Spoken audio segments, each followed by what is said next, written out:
নমস্কার সবাইকে, টেস্টি বেস্টি চ্যানেলে সবাইকে স্বাগত। আজকের রেসিপি চিংড়ির মালাইকারি। প্রথমে কড়াটা বসিয়ে কড়াইয়ে একটু তেল দিয়ে তেলটা গরম হয়ে গেলে চিংড়ি মাছগুলো একে একে ছেড়ে দিতে হবে।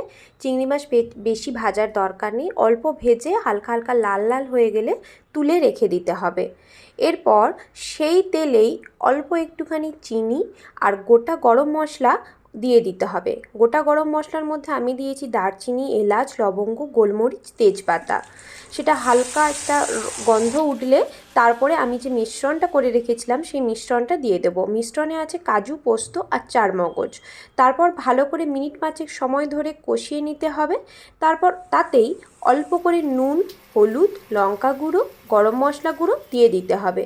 তেল ছাড়া অবধি মশলাটাকে ভালো করে কষিয়ে নিতে হবে। ভালো করে কষানো হয়ে গেলে তারপরে অল্প একটুখানি টক দই দিয়ে দেব। টক দই দিয়ে খানিকক্ষণ নাড়ানোর পরে অল্প করে দিয়ে দেব নারকেলের দুধ। নারকেলের দুধটা দিয়ে ভালো করে ফুটে এলে আস্তে আস্তে চিংড়ি মাছগুলো ছেড়ে দেবো। চিংড়ি মাছগুলো দেওয়ার পরে ভালো করে ফুটে গেলে লাস্টে নামানোর সময় অল্প করে দিয়ে দেব ফ্রেশ ক্রিম। ফ্রেশ ক্রিমটা দিয়ে খানিকক্ষণ নাড়িয়ে নেওয়ার পরে একটু কালার এসে গেলে তার মধ্যে আমি দিয়ে দেব অল্প একটুখানি চিনি আর কাসুরি মেথি।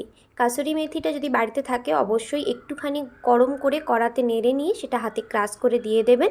খুব সুন্দর গন্ধ আর খুব সুন্দর একটা স্বাদও আসে কাসুরি মেথির। শেষে নামিয়ে একটা পাত্রে ঢেলে নিয়ে অল্প করে বাড়িতে রাখা ফ্রেশ ক্রিম আমি চিংড়ির মালাইকারির মধ্যে দিয়ে দিচ্ছি। এটা গরম গরম ভাতের সাথে খেতে দারুণ লাগবে।